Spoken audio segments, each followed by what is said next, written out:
Bwana, moja kati ya mashabiki wa Simba Sport Club, na hapa tulipo, hii niko barabara ya Tabora, nimetokea Dodoma kuelekea Tabora, na hapo katikati nakutana na shabiki wa Simba. Huyu kwa alivyo tu mwenyewe unavyomuona unajua kabisa ni shabiki wa Simba kindaki. Wapi ya story, anatoka wapi na anaelekea wapi? Kwa namna tunavyomuona ni shabiki wa Simba. Niambie. Mambo vipi mzee? Swali. Bwana, wewe ni shabiki wa Simba kwa muonekano wako tunavyoonekana. Ndio. Unatoka wapi na unakwenda wapi? Bwana, mimi natokea Kigoma. Kijiji cha Mwandiga. Sawa. Naelekea Dar es Salaam kwenda kuisupport klabu yangu ya Simba.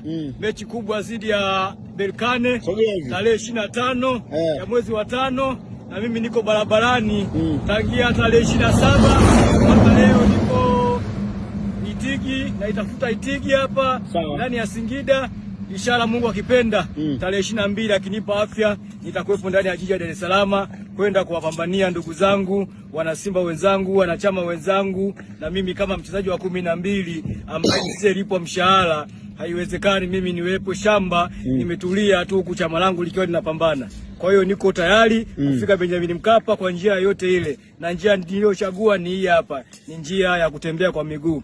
Leo na siku ya 12 niko barabarani, nimebakisha kama siku 15 au 16 niwe ndani ya jiji la Dar es Salaam. Ina maana hizo siku 12 zote haujalala sehemu yoyote, wewe ni kutembea tu? Nalala. Kuna sehemu unalala na mko ndani ya safari? Nalala. Ikifika jioni saa 11 12 nimepata sehemu kuna makazi, napumzika, nanyosha mwili, kesho asubuhi nikiamka mchaka kama kawaida. Kwa hiyo kama leo kituo chako ni wapi leo ambacho unasema leo nakwenda kulala, kesho naamka naendelea na safari yangu?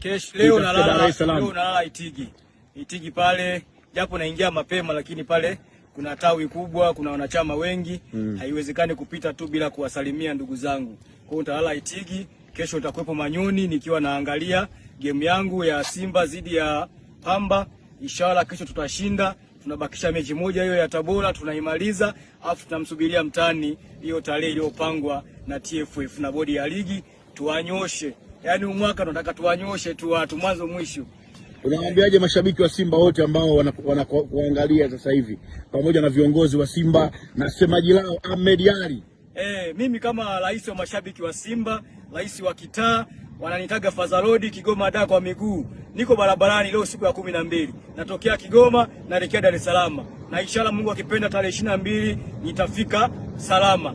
Mungu nawaomba tu ndugu zangu wote na mashabiki wangu, wanachama wenzangu waniombee dua nifika salama.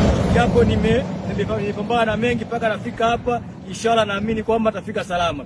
Ningependa tu labda kama kuna chochote cha kuweza kunisapoti, kwa sababu bila wao mimi siwezi kufika. Mtaji ni mkubwa ambao natakiwa nifike Dar es Salaam kwa miguu. Kulala, malazi madogo yote yako chini ya mashabiki na wanachama. Namba zangu za simu zipo hewani, ni 0761 49 89 30, 0761 49 89 30. Muha ni kikoko, ikikoko ni tambwe. Na maanisha muha ni mnyama na mnyama ni Simba. Rais wa kitaa, rais wa mashabiki wote wa mtaani. Na hii kutembea kwa miguu kutoka Kigoma mpaka Dar es Salaam, ni swala umeamua au akikupatia nauli unaweza ukapata basi kuelekea Dar es Salaam au lazima utembee kwa miguu? Hapana, hili swala nimeamua. Yaani hata unipe milioni hapa mzee, milioni mimi naiacha, sababu nimetoka nyumbani nimekusudia mpaka Dar es Salaam, kwa sababu siku 25 za kusubiria Simba zile Berkane, presha yangu ilikuwa iko juu inapanda na kushuka. Kwa hiyo ili presha niishushe lazima nitembee mdogo huku, nakutana na wanangu, tunapeana moyo, tunafajiliana, tunapeana stories hapa na pale, huku nikielekea ndani ya jiji la Dar es Salaam.